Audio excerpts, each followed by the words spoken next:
El día de mi cumpleaños, mi marido y mis hijos me entregaron los papeles del divorcio y una orden de desahucio. La casa, el negocio, la empresa, todo perdido. Mi hija se burló, llamándome patética mientras todos se reían. Yo sonreí, firmé sin que me temblara el pulso y me marché en silencio. En menos de una semana, mi teléfono se iluminó con 42 llamadas desesperadas. El karma había llegado más rápido de lo esperado. ¿De verdad cree que mañana le estamos preparando una fiesta? La risa de Sofía se coló por el conducto de ventilación desde el despacho de Javier, justo debajo de nuestro dormitorio. Pegué la oreja a la rejilla metálica. Papá, ¿estás seguro de que el abogado dijo que la orden de desahucio es legal? Era la voz de Mateo. Lo tenemos todo cubierto, respondió Javier.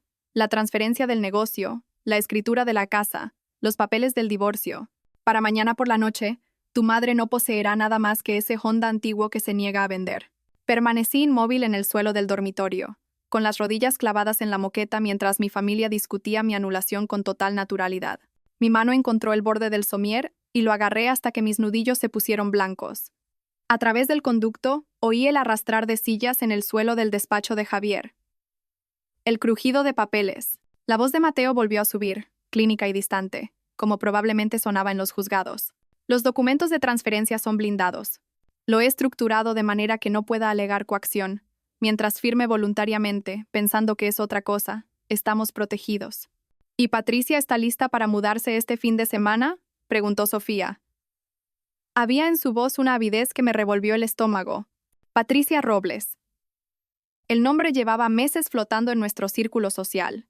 Una viuda reciente que había heredado el negocio de suministros de construcción de su marido. Patricia entiende los plazos, dijo Javier. Su voz tenía una calidez que no me había dirigido en más de un año. Ya ha trasladado algunas de sus cosas al trastero del centro. Una vez que Isabel se haya ido, podremos empezar de cero. Me arrastré hacia atrás, alejándome del conducto. Mis movimientos eran silenciosos sobre la gruesa moqueta que yo misma había elegido por sus cualidades de insonorización. Qué irónico que mi elección decorativa me permitiera ahora escuchar a escondidas mi propia ruina.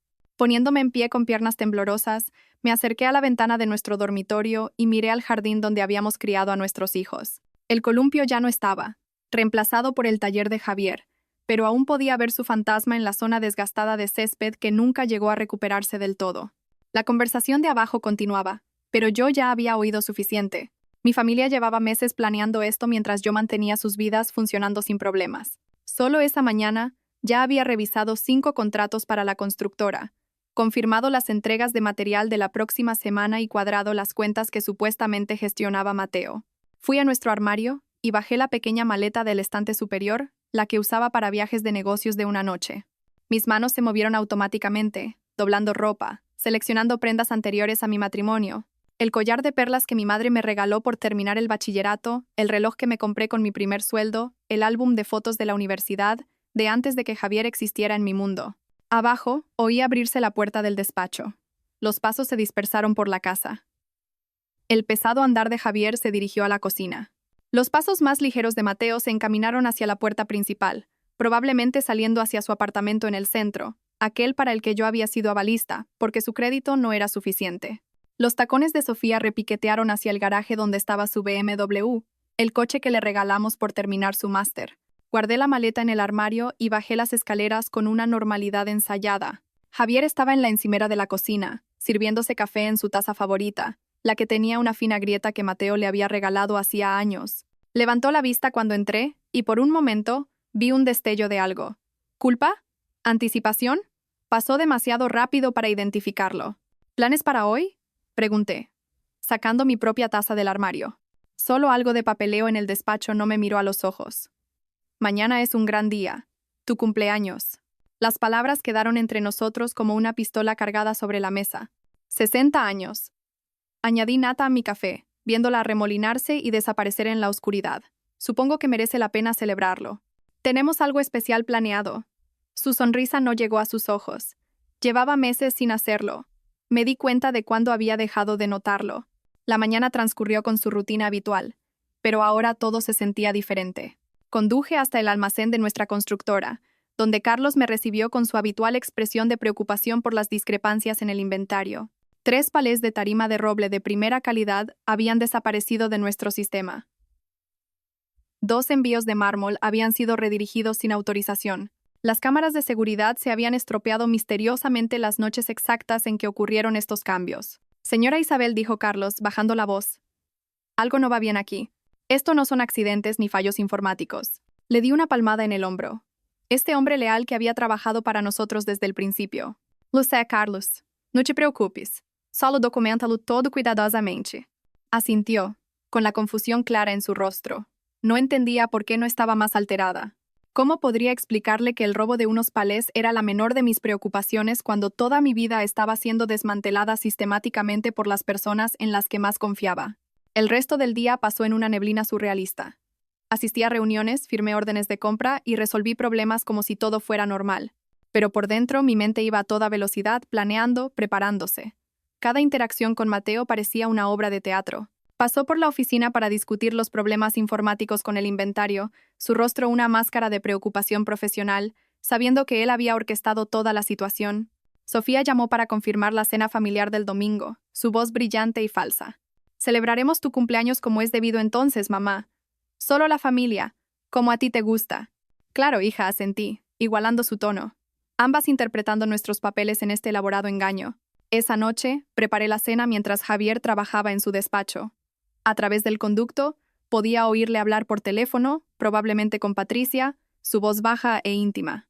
Mañana planeaban entregarme los papeles en lo que yo debía creer que era mi celebración de cumpleaños. Mañana verían cómo firmaba la renuncia a todo lo que había pasado 32 años construyendo. Pero esta noche yo estaba en mi cocina, preparando la comida favorita de Javier por última vez, con movimientos tranquilos y precisos. Creían que era ajena a todo, contenta en mi rutina, ciega a sus maquinaciones. Que lo pensaran. Mañana llegaría muy pronto. Y con él, sorpresas que nunca habían anticipado. Mi teléfono reposaba en la encimera con 3 números ya programados, esperando las consecuencias del día siguiente. Margarita Valdés, contable forense, Jaime Herrero, abogado corporativo, e inspector Rafael Montero, quien todavía tenía preguntas sobre la muerte de mi socio 8 años atrás. Sonreí mientras emplataba la cena, una sonrisa genuina por primera vez en todo el día. Ellos pensaban que mañana era su gran final cuidadosamente orquestado. No tenían ni idea de que en realidad solo era el principio. La mañana llegó con Javier de pie junto a mi cama, sosteniendo una taza de café humeante y luciendo una expresión que no le había visto desde la graduación de Mateo. Sus manos temblaban ligeramente mientras dejaba la taza en mi mesilla de noche, el líquido derramándose peligrosamente cerca del borde. «Feliz cumpleaños, cariño. Ponte tu vestido azul hoy, el de la cena de nuestro aniversario del año pasado». Su voz tenía una formalidad extraña, como si leyera un guión mal memorizado. «Tenemos algo especial planeado para ti abajo». El vestido azul colgaba en nuestro armario, con la etiqueta todavía puesta. Lo había comprado para nuestro aniversario, pero nunca llegamos a cenar. Javier había alegado una emergencia en una obra esa noche, aunque más tarde encontré el recibo de un restaurante del centro en el bolsillo de su chaqueta. Mesa para 2. Me puse el vestido, su tela de seda fresca contra mi piel, y noté cómo Javier me observaba desde el umbral, su pie golpeando el suelo de madera con un ritmo nervioso que reconocía de 32 años de matrimonio. Bajar nuestras escaleras se sintió diferente esa mañana. Las fotos familiares de la pared parecían observar mi descenso con ojos cómplices. Abajo, el salón había sido reorganizado. Nuestros muebles empujados contra las paredes, creando un espacio abierto en el centro donde nuestra mesa de centro de caoba se erigía como un altar. La luz de la mañana que entraba por las ventanas iluminaba una gruesa carpeta de manila colocada con precisión en el centro. Mateo estaba junto a la puerta principal, con una postura amplia y bloqueadora, vestido con su traje de juzgado a pesar de ser sábado. Tenía el móvil en la mano, en un ángulo que sugería que estaba grabando. Sofía se posicionó cerca del pasillo que daba al garaje, con su propio móvil levantado y una pequeña sonrisa jugando en sus labios. Formaban un triángulo con Javier en el vértice, y yo en el centro, rodeada. «Por favor, siéntate, Isabel». Javier señaló la silla que habían colocado frente a la mesa. No mi sitio habitual, donde me había sentado a tomar miles de cafés matutinos, sino una silla de la cocina traída específicamente para este momento. La madera se sentía fría a través del vestido de seda. Mateo se aclaró la garganta y dio un paso adelante, su voz de abogado reemplazando cualquier rastro del hijo que solía llamarme para pedir consejo durante la carrera de Derecho. «Mamá, necesitamos discutir algunos cambios en la estructura familiar y los acuerdos comerciales». Lo que te presentamos hoy es el resultado de una cuidadosa consideración y consulta legal. La carpeta se abrió bajo los dedos de Javier, revelando documentos marcados con pestañas amarillas que indicaban las líneas de firma. Tantas pestañas. Toda una vida de pestañas. Mateo continuó hablando, sus palabras fluyendo con precisión ensayada mientras yo observaba las manos de Javier temblar al extender los papeles sobre la superficie de la mesa. El primer documento es una demanda de divorcio. Los términos son generosos, dadas las circunstancias. Los ojos de Mateo nunca se encontraron con los míos, fijos en un punto justo por encima de mi cabeza. Recibirás tus efectos personales y el Honda. El segundo conjunto de papeles transfiere tu participación en la constructora a papá, reconociendo su papel como operador principal. El tercero es la renuncia a cualquier reclamación sobre esta propiedad, reconociendo que la hipoteca y las mejoras se financiaron principalmente con los esfuerzos de papá. Cada palabra aterrizaba con un impacto calculado, pero fue Javier quien asestó el golpe personal. Nos hemos distanciado, Isabel. Sabes que es así. Esto es lo mejor para todos. Una oportunidad para nuevos capítulos. Su discurso memorizado flaqueó mientras señalaba vagamente los papeles. Patricia Robles, nos ha estado ayudando a gestionar esta transición. Ella entiende de negocios. Entiende lo que necesitamos para seguir adelante. Sofía finalmente habló, su joven voz cargada de una crueldad que debía haber sido ensayada para lograr una entrega tan perfecta. Ya hemos trasladado tus cosas al garaje, mamá. Las cosas que son realmente tuyas, claro. La mayor parte de lo demás se compró con el dinero de papá. Bajó ligeramente el móvil para mirarme directamente. Está todo ordenado, etiquetado, listo para que te lo lleves. El silencio que siguió se sentía vivo, respirando en el espacio entre nosotros. A través de la ventana principal, capté movimiento. La señora Hernández, la vecina de enfrente, estaba en su jardín, fingiendo regar plantas que no necesitaban agua. Tomás Martínez, el vecino de al lado, había elegido ese momento para revisar su buzón por tercera vez esa mañana. Lo sabían. Todo el vecindario había sido informado, o advertido, o invitado a presenciar mi humillación. Eres patética, mamá. Las palabras de Sofía cortaron el silencio con precisión quirúrgica. ¿De verdad pensabas que todavía te necesitábamos? Papá construyó este negocio. Mateo tiene la experiencia legal. Yo tengo mi propia vida, mi propia carrera. ¿Qué aportas tú exactamente, aparte de cumplir con la rutina todos los días como una especie de robot? La risa de Mateo fue rápida y aguda, un sonido que nunca le había oído antes. La risa de Javier la siguió, nerviosa y aguda. La risa de un hombre que había cruzado una línea y no podía encontrar el camino de vuelta.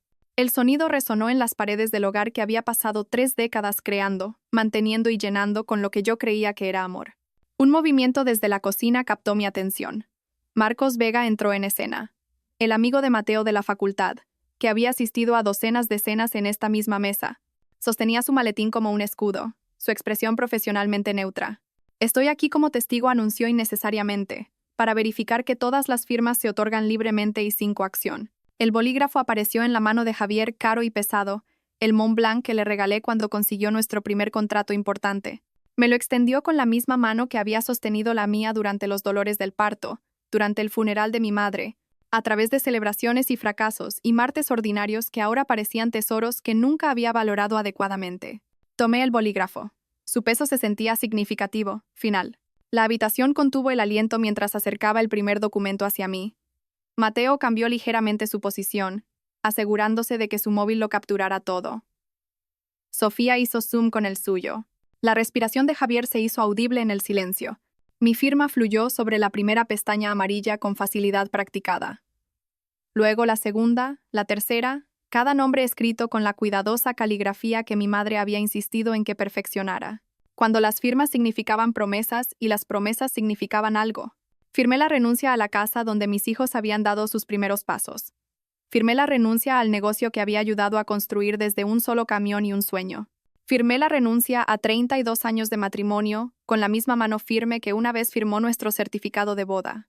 Con la última firma completa, dejé el bolígrafo con un suave clic sobre la superficie de caoba. Al levantar la vista, me encontré con sus ojos, uno por uno. Los de Mateo reflejaban triunfo mezclado con algo más. Incertidumbre. El móvil de Sofía bajó ligeramente mientras procesaba mi calma.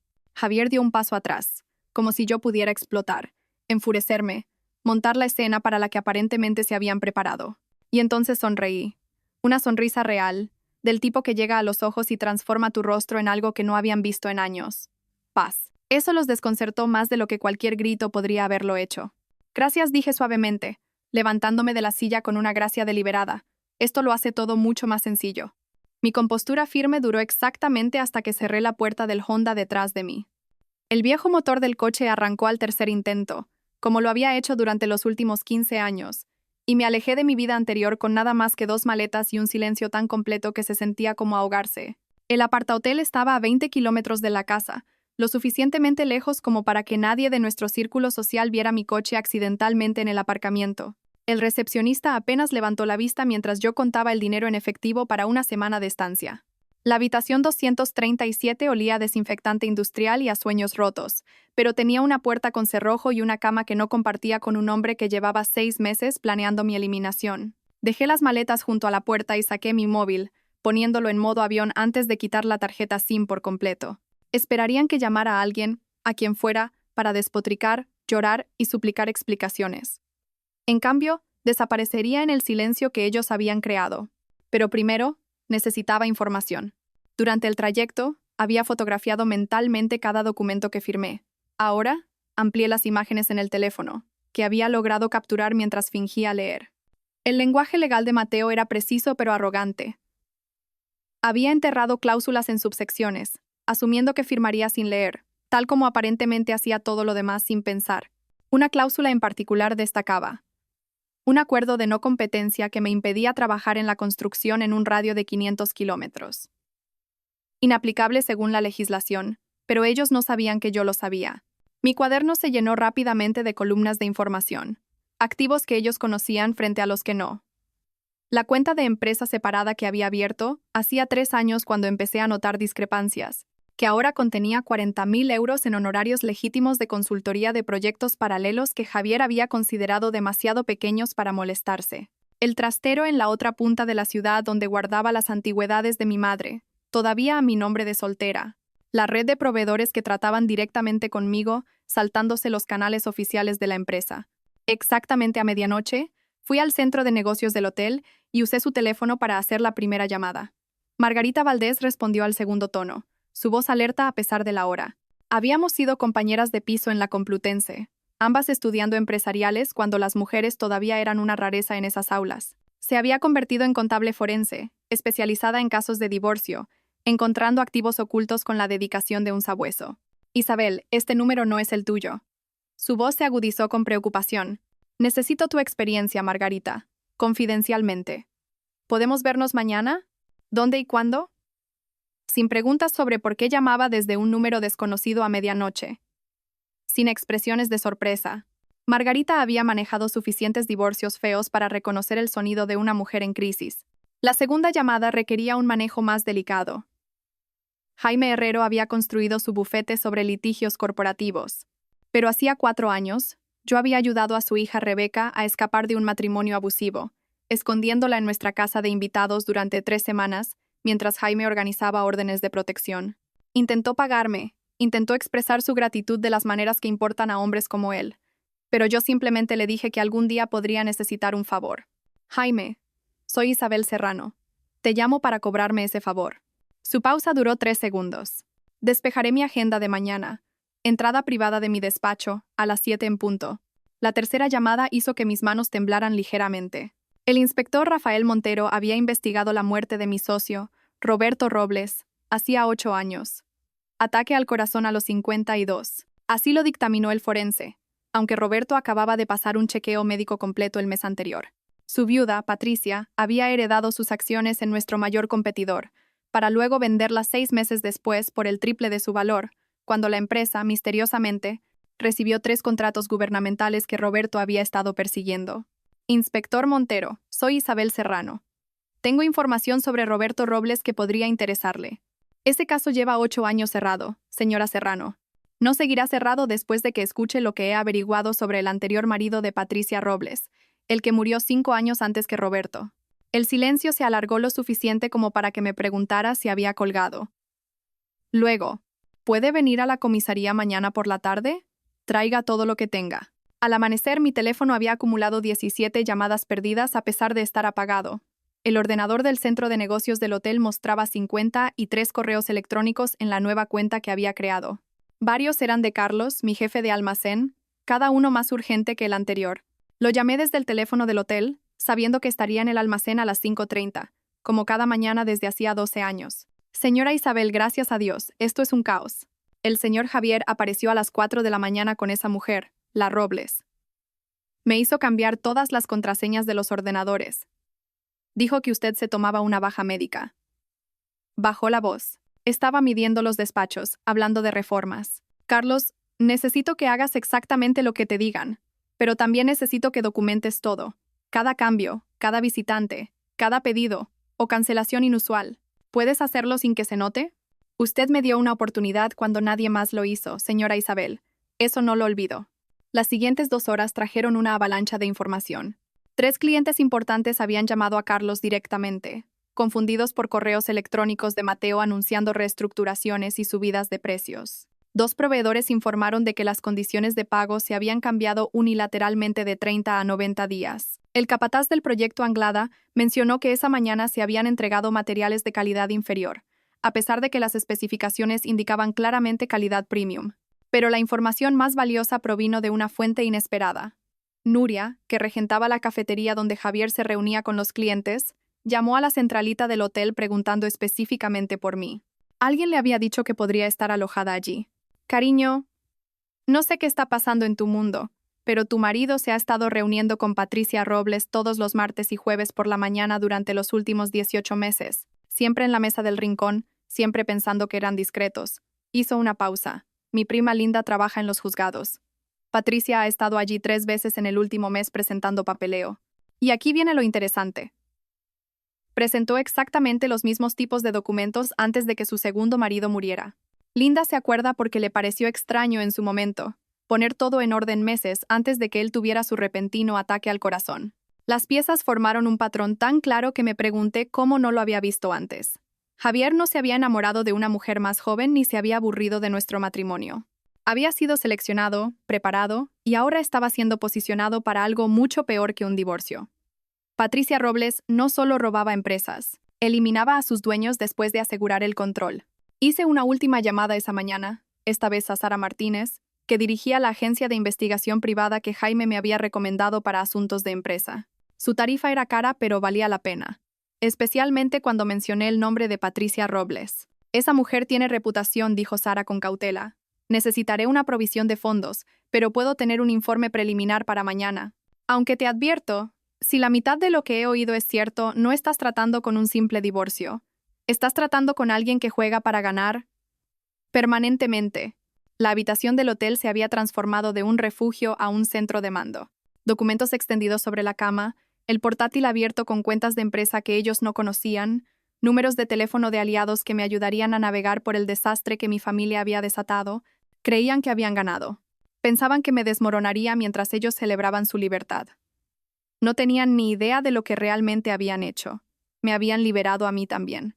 Margarita Valdés llegó a la habitación del hotel a las 7 de la mañana siguiente, cargando 2 portátiles y una caja de archivos que hizo crujir el escritorio cuando la depositó. Su expresión pasó de la preocupación profesional a la alarma genuina cuando vio los documentos que había fotografiado, extendidos sobre la cama, cada uno marcado con notas adhesivas detallando las cláusulas ocultas y sus implicaciones. 3 años, dijo después de 90 minutos de análisis, sus dedos volando sobre las teclas de la calculadora. Llevan 3 años desangrando la empresa. Isabel. Los patrones son claros una vez que sabes qué buscar. Mostró hojas de cálculo en su portátil. Los números formaban una historia de robo sistemático. Fondos desviados a través de pagos a proveedores falsos. Gastos legítimos inflados en un 30%, con el exceso redirigido a cuentas en Andorra. Materiales de construcción comprados pero nunca entregados, sus costes registrados como pérdidas. El total me revolvió el estómago. 2 millones de euros robados metódicamente mientras yo me centraba en las operaciones diarias. La firma digital de Mateo aparece en cada documento fraudulento, continuó Margarita, destacando transacciones específicas. Usó la credibilidad de su bufete para autorizar transferencias que nunca pasarían una auditoría real. Y aquí, mira esto. Señaló una serie de ventas de equipos de hacía 6 meses. Tu hija vendió 3 excavadoras y una grúa a través de un tercero. El equipo se vendió por la mitad de su valor de mercado y el comprador era una empresa fantasma que conducía a una galería de arte. Su galería. La galería que Sofía había abierto el año pasado, la que habíamos celebrado con champán y fotos de padres orgullosos. Cada inauguración, cada exposición, financiada con equipos robados de la empresa que su abuelo había iniciado con sus propias manos y un solo camión. El descubrimiento más condenatorio de Margarita provino del cruce de fechas. El nombre de Patricia Robles aparece como autorizada en vuestras cuentas de empresa 2 semanas antes de tu cumpleaños, antes de que se presentaran los papeles del divorcio. Estaban tan seguros de que firmarías que ya habían iniciado el proceso de transferencia. Mi teléfono vibró con un mensaje de Carlos. Necesito hablar en persona. Urgente. Me reuní con él en un bar a 8 kilómetros del almacén, eligiendo una mesa desde donde pudiera vigilar la puerta. Carlos llegó con aspecto agotado, deslizándose en el asiento frente a mí con movimientos que sugerían que había estado mirando por encima del hombro. Señora Isabel, me quedé hasta tarde anoche, fingiendo hacer inventario. Sobre las 9, su marido apareció con esa mujer, la Robles. No sabían que yo estaba en la zona de almacenamiento superior. Sacó su teléfono y buscó una aplicación de grabación de voz. Grabé esto. El audio era apagado, pero lo suficientemente claro. La voz de Javier. Una vez que el divorcio sea definitivo, podemos empezar a liquidar activos de forma más agresiva. Luego Patricia, su tono frío y profesional. El plazo es crítico. Necesitamos que ella quede completamente apartada de cualquier puesto de toma de decisiones. Si intenta interferir, nos encargaremos. Ya me he encargado de obstáculos antes. Hay más, susurró Carlos. Revisé el sistema de seguridad esta mañana. Alguien borró las grabaciones de 3 noches específicas del último mes, pero no sabían del disco de respaldo que instalé en el techo. Lo tengo todo. Las imágenes que había guardado en un pendrive mostraban a Javier y Patricia fotografiando listas de inventario, contratos de clientes y acuerdos con proveedores. En una toma, Patricia estaba hablando por teléfono mientras señalaba nuestra base de datos de clientes en la pantalla del ordenador. La marca de tiempo indicaba las 2:47 a.m., 3 semanas antes de mi cumpleaños. Han estado planeando desmantelar la empresa y venderla por partes, dijo Carlos. La oí mencionar compradores de Sevilla que se quedarían con los contratos, pero no con los empleados. Todos serían despedidos. La llamada del inspector Montero llegó mientras conducía de vuelta al hotel. ¿Puede venir a la comisaría ahora? ¿Lo que he encontrado? Necesitamos discutirlo inmediatamente. Su despacho no había cambiado en 8 años, todavía abarrotado de expedientes y tazas de café que parecían experimentos científicos. Pero su expresión era diferente, más afilada, más centrada que cuando había investigado la muerte de Roberto. El primer marido de Patricia Robles murió de un ataque al corazón a los 48. Su segundo, Roberto, a los 52. Ambos fueron incinerados en 48 horas, lo cual es inusual, pero no ilegal. Pero esto es lo que pasamos por alto la primera vez. Extendió fotos sobre su escritorio. Ambos hombres aumentaron sus pólizas de seguro de vida 6 meses antes de sus muertes. Ambos nombraron a Patricia como beneficiaria. Y ambos tuvieron los mismos síntomas en sus últimas semanas. Fatiga, dificultad para respirar, dolor en el pecho, signos clásicos de envenenamiento por digitalis, que imita los síntomas de un ataque al corazón. Abrió otro documento en su ordenador. Su marido aumentó su póliza de seguro de vida el mes pasado. 2 millones de euros. Patricia Robles figura como beneficiaria secundaria después de usted, pero una vez que el divorcio sea definitivo, ella se convierte en la principal, terminé yo. Mi especialista recuperó mensajes de texto borrados de un teléfono que Patricia creía haber destruido. Ella y su marido discutieron soluciones permanentes y ajustes de plazos con respecto a alguien a quien se refieren como el obstáculo. Dado el contexto, creemos que se refiere a usted. La habitación se sintió más pequeña de repente. Las implicaciones eran aplastantes. Esto no era solo por dinero o negocios. Patricia había pasado del asesinato financiero al asesinato real, y Javier era cómplice o el siguiente en su lista. Mi teléfono sonó con un número que no reconocí. Era Miguel Anglada, cuya promoción de viviendas representaba el 40% de los contratos actuales de nuestra empresa. Isabel, te llamo directamente porque algo no va bien. Mateo no asistió a nuestra reunión de ayer, y luego envió materiales de segunda a mi obra que no se acercaban ni de lejos a las especificaciones. Mi capataz tuvo que rechazar la entrega. La madera de calidad inferior podría haber causado un fallo catastrófico. Su voz se endureció. También he oído que ya no estás en la empresa. ¿Es eso cierto? Es complicado, Miguel. Pues descomplitízalo. Contraté a tu empresa por tu reputación de calidad. Si vas a empezar algo nuevo, quiero participar. El contrato puede transferirse si se cumplen los términos. 2 clientes más llamaron en la siguiente hora con preocupaciones similares. La incompetencia de Mateo estaba destruyendo relaciones que yo había tardado 20 años en construir. Las sustituciones de materiales de Sofía habían causado un pequeño derrumbe en una obra, afortunadamente sin heridos, pero los problemas de responsabilidad se acumulaban. Al anochecer, tenía 3 cajas de archivadores llenas de pruebas. Fraude financiero, conspiración para cometer asesinato, sabotaje corporativo y documentación suficiente para destruir las vidas de todos los que se habían reído de mi humillación apenas 48 horas antes. Margarita había rastreado las cuentas en el extranjero. Montero había construido un caso que desencadenaría una investigación estatal. Carlos había guardado grabaciones que demostrarían la premeditación. El informe preliminar de Sara Martínez sobre Patricia incluía otras 2 muertes sospechosas en diferentes comunidades. La mujer que había salido de su casa sin nada más que recuerdos se había transformado en algo completamente diferente. Habían pensado que se estaban deshaciendo de una esposa y madre agotada. En cambio, habían creado su peor pesadilla. Una mujer sin nada que perder y todo por demostrar. Las cajas de archivos permanecían en mi habitación del hotel como armas cargadas esperando ser disparadas, pero me obligué a esperar. El momento oportuno determinaría si mis pruebas los destruían o simplemente lo serían lo suficiente como para tomar represalias. Cada mañana traía nuevos informes de Carlos que confirmaban lo que ya sabía. Sin mí, la empresa se estaba devorando a sí misma. La grúa Henderson se ha vuelto a estropear hoy, me informó Carlos durante nuestra llamada del martes por la mañana. Mateo se negó a autorizar los costes de reparación. Dijo que usáramos la de repuesto. No sabe que vendimos la grúa de repuesto hace 6 meses. Sofía se encargó de esa transacción. El operario tuvo que abandonar la obra de Mitchell. A través de la ventana del hotel, veía la lluvia surcar el cristal mientras Carlos detallaba la cascada de fallos. El sistema de facturación automatizado se había colapsado porque Mateo había olvidado renovar la licencia del software. 3 subcontratistas habían abandonado las obras después de que los pagos se retrasaran más de 90 días. El seguro de responsabilidad civil estaba a punto de caducar en una semana porque Sofía había estado usando el dinero de las primas para pagar el alquiler de su galería. Documenté todo en un diario de cuero, cada fallo meticulosamente registrado con fechas, horas y consecuencias. La metódica toma de notas me daba algo en qué concentrarme además del agujero en mi pecho donde antes vivía mi familia, 32 años de matrimonio reducidos a pruebas. 2 hijos que había criado, convertidos en cómplices de mi eliminación. La llamada a mi puerta a las 3 de esa tarde fue suave pero persistente. A través de la mirilla, vi a Rebeca Torres, mi mentora de hacía 20 años, cuando entré por primera vez en el sector de la construcción. Estaba en el pasillo con un abrigo empapado por la lluvia y una expresión de decidida preocupación. Isabel, abre la puerta. Sé que estás ahí y tenemos que hablar.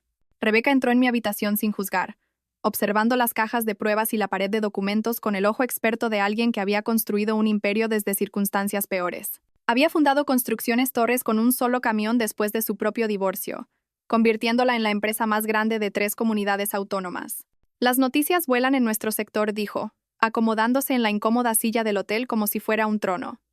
Mateo Brennan me llamó ayer intentando robarme mis contratos. El chico realmente pensó que usar el nombre de su padre significaría algo.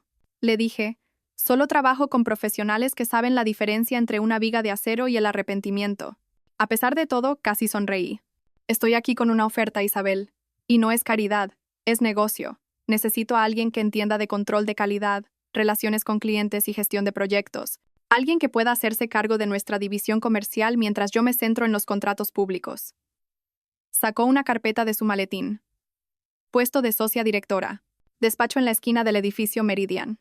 Y aquí viene la parte interesante. Tiene vistas a tu antigua sede. Podrás verlos fracasar mientras tú reconstruyes. El salario que citó era el doble de lo que yo había cobrado jamás de mi propia empresa. Los beneficios incluían cosas que nunca me había permitido. Coche de empresa, cuenta de gastos, participación en beneficios que realmente significaba algo. Pero fue la lista de proyectos lo que me dejó sin aliento. Todos los clientes que me habían llamado por la incompetencia de Mateo ya estaban preguntando por trasladar sus contratos a Construcciones Torres. ¿Cuándo necesitarías una respuesta? Tómate tu tiempo. 1 semana, quizás 2. Aunque debería mencionar que el proyecto Anglada solicita específicamente tu participación. Aparentemente, hubo un incidente con materiales de calidad inferior que casi causa un colapso estructural. Después de que Rebeca se fuera, necesitaba comprar comida y suministros básicos. Los precios del mini market del hotel eran astronómicos, y llevaba demasiado tiempo viviendo de café de máquina. El supermercado en el Paseo de la Castellana estaba lo suficientemente lejos de nuestros lugares habituales como para sentirme a salvo de encuentros inesperados. Estaba comparando precios de pasta cuando una mano me agarró del brazo. Javier estaba allí, su rostro demacrado, su pelo habitualmente perfecto, despeinado. El hombre seguro de sí mismo que había orquestado mi expulsión parecía desesperado, más pequeño de alguna manera. Isabel, tenemos que hablar. No entiendes lo que está pasando. Patricia, no es lo que pensaba. Un movimiento en el exterior captó mi atención. Patricia Robles estaba sentada en su Mercedes con el motor en marcha, observándonos a través del cristal de la entrada de la tienda.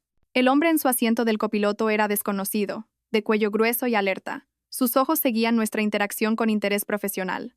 Suéltame el brazo, Javier. Mi voz tuvo el volumen suficiente para que los compradores cercanos se giraran a mirar. Por favor, solo 5 minutos. Estás en peligro. Ambos estamos en peligro. Ya he hecho esto antes. Me solté y caminé rápidamente hacia la cafetería de al lado, sacando mi teléfono mientras me movía.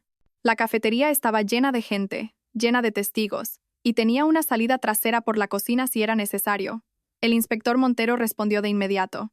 Patricia Robles está en el supermercado de la Castellana con un hombre desconocido, posiblemente armado.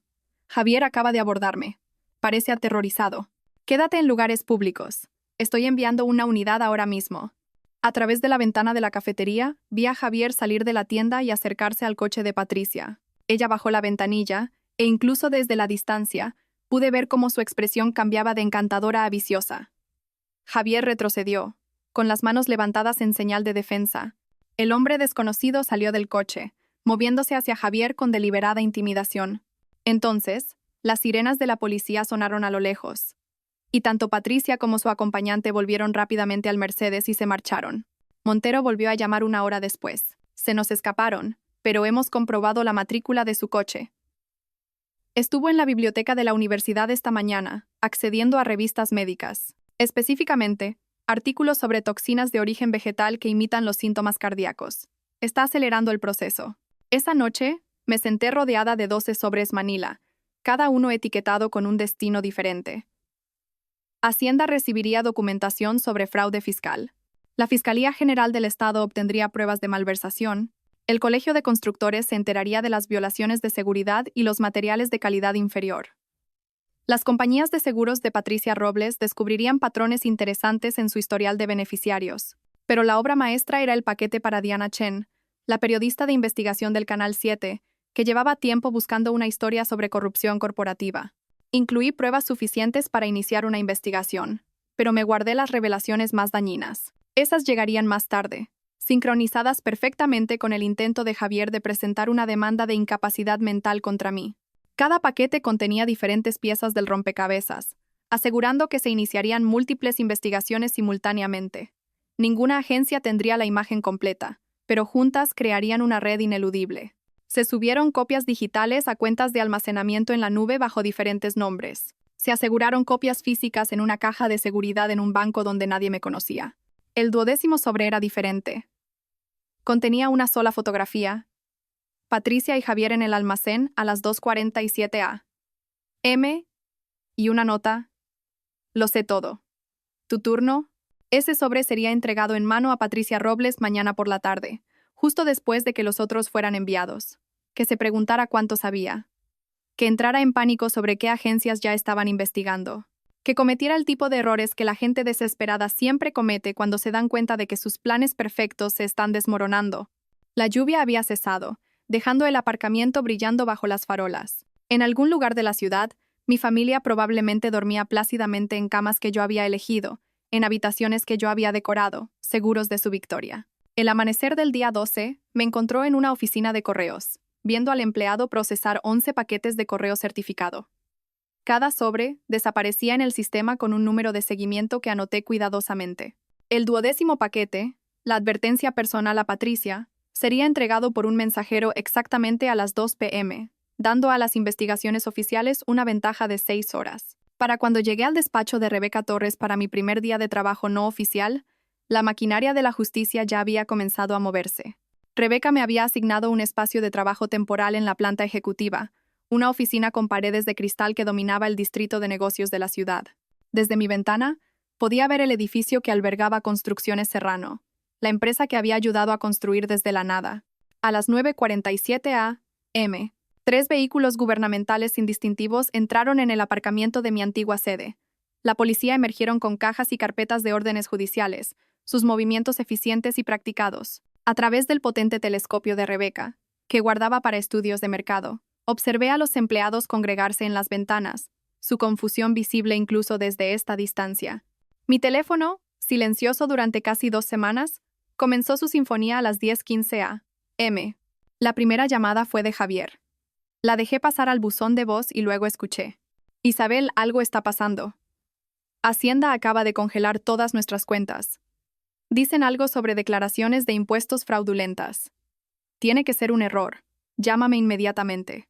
5 minutos después, otro mensaje de voz. La Fiscalía General del Estado está aquí con una orden.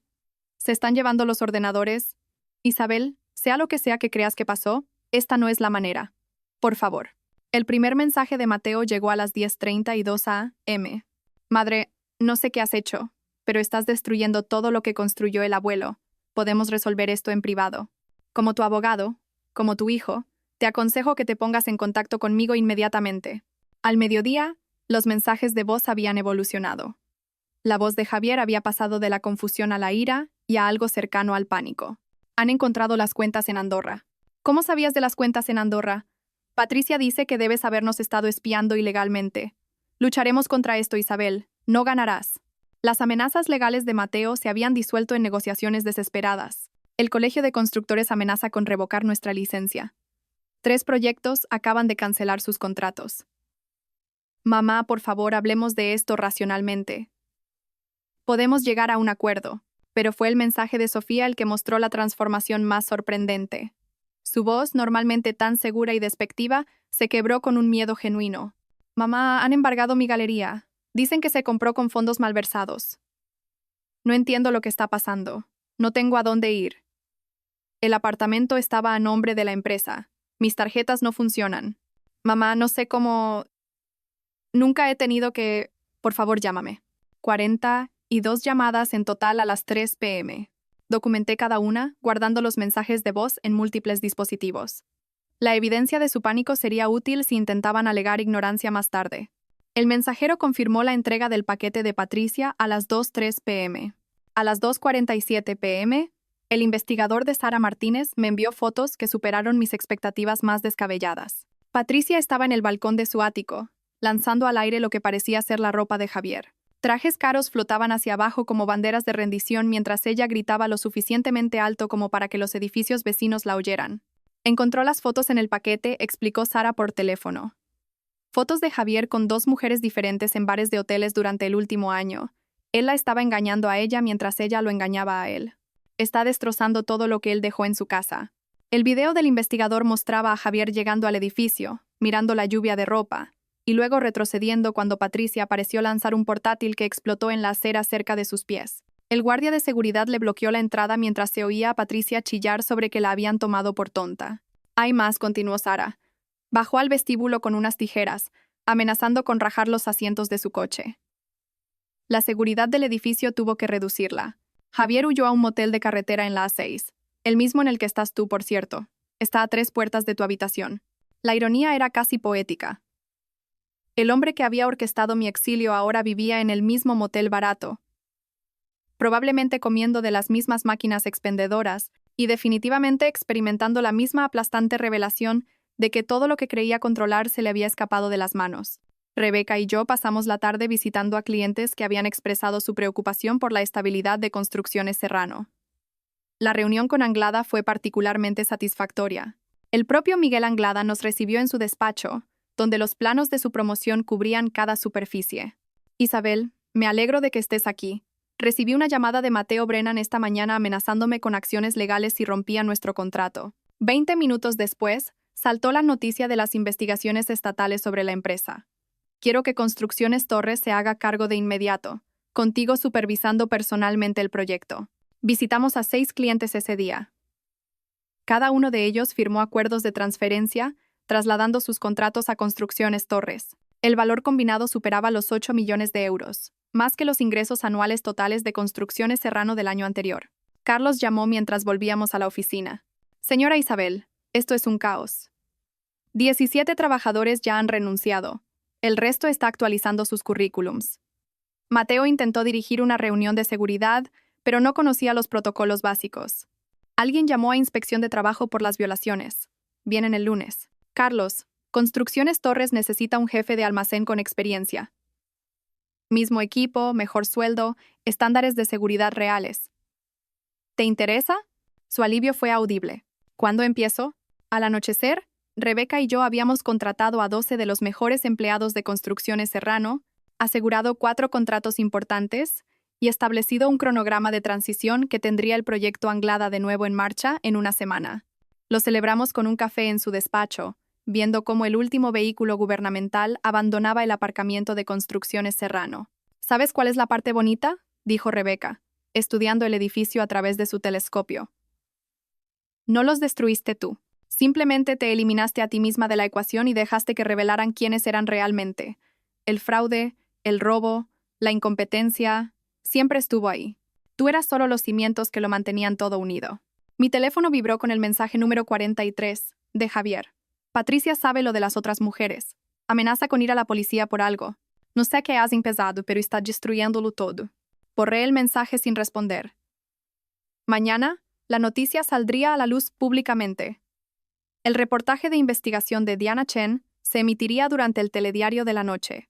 La comunidad de la construcción se enteraría del fraude, las violaciones de seguridad y las investigaciones estatales. Para el final de la semana, Construcciones Serrano existiría solo como una anécdota sobre la codicia y la traición. Pero esa noche, me senté en mi despacho temporal, mirando la ciudad que había ayudado a construir, estructura de calidad a estructura de calidad. Mañana, firmaría mi contrato de trabajo con Construcciones Torres. Mañana, comenzaría a reconstruir mi vida profesional, bajo mis propios términos. El teléfono sonó una vez más. Llamada número 44.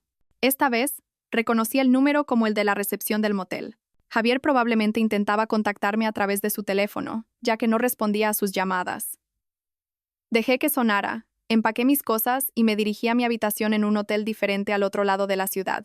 La habitación del nuevo hotel se sentía más segura, a kilómetros de Javier y sus intentos desesperados por contactarme. Acababa de terminar de organizar mi nuevo material de oficina cuando el reportaje de Diana Chen comenzó en la televisión. Su expresión seria llenó la pantalla mientras estaba de pie frente a la sede de Construcciones Serrano. Esta noche investigamos el colapso repentino de una de las constructoras más fiables de la región tras redadas policiales y múltiples detenciones, anunció Diana. Detrás de ella, los operarios retiraban las letras de bronce Serrano de la fachada del edificio. Mi teléfono vibró con un texto del inspector Montero. Pon el canal 5. Querrás ver esto en directo. Cambié de canal para encontrar una noticia de última hora. La policía escoltaban a Javier fuera del motel de la A6, esposado. La escena cambió al bufete de Mateo en el centro. A través de las puertas de cristal, se veía a los agentes llevando cajas mientras Mateo permanecía congelado en la recepción. Lo sacaron por la entrada principal, asegurándose de que todos vieran la caída pública del niño prodigio. La detención de Sofía fue más silenciosa. La galería estaba precintada con cinta amarilla. La encontraron sentada en el despacho trasero, rodeada de obras que ya no podía vender. El reportaje mencionó que se fue en silencio, aparentemente en shock.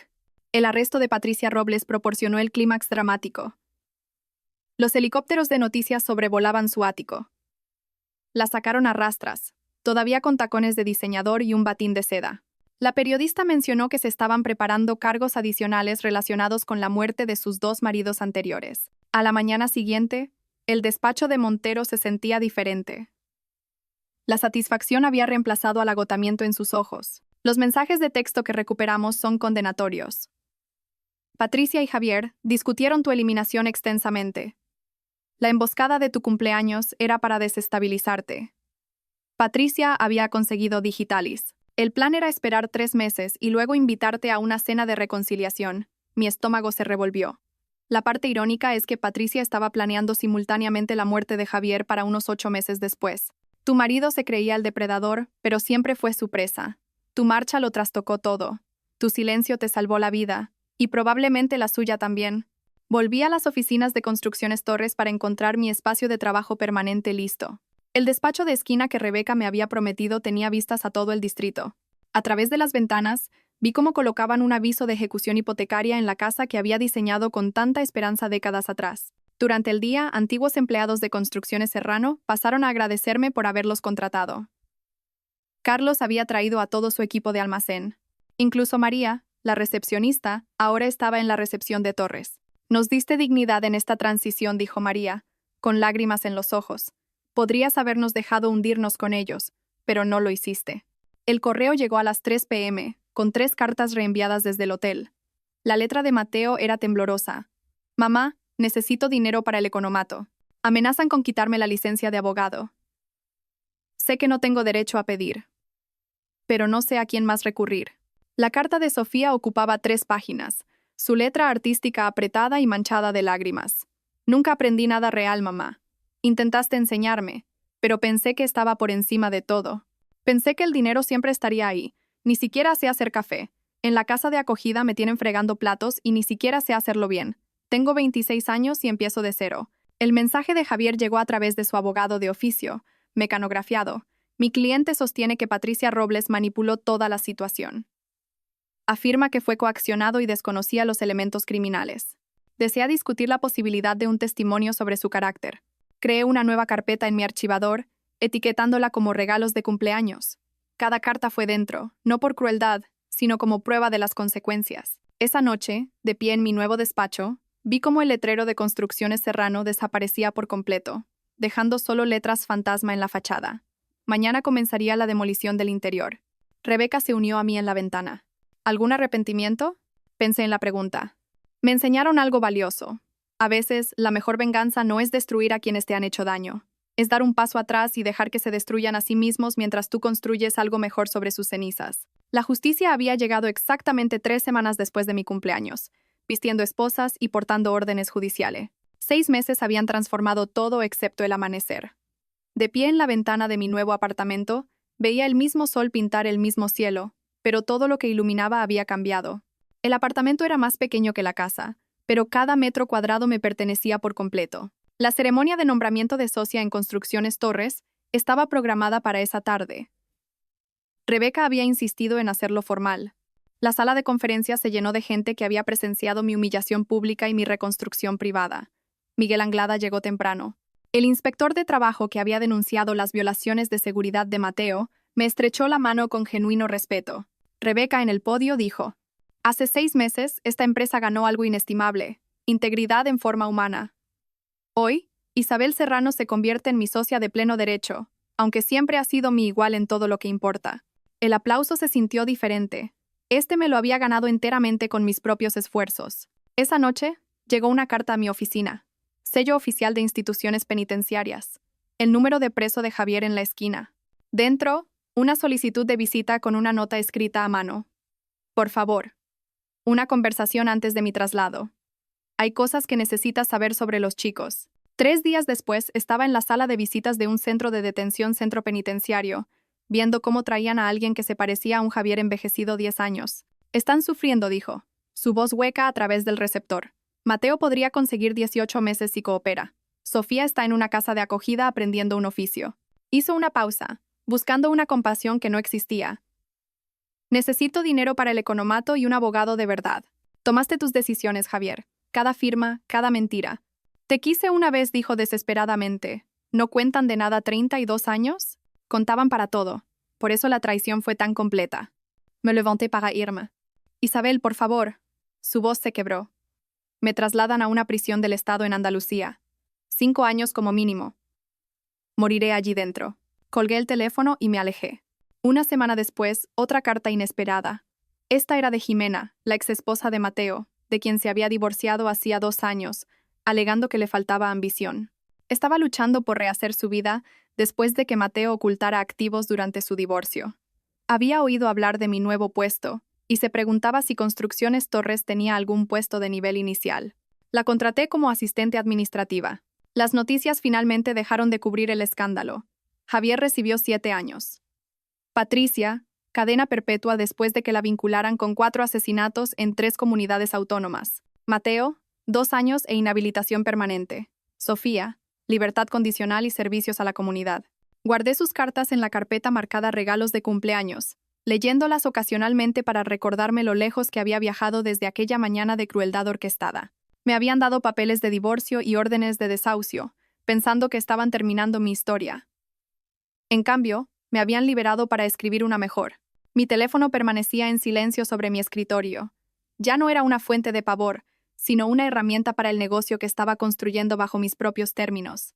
Mañana traería nuevos contratos, nuevos desafíos, nuevas oportunidades para demostrar que la mejor venganza no es la destrucción, sino la reconstrucción. Había construido belleza sobre sus cenizas, y era enteramente mía.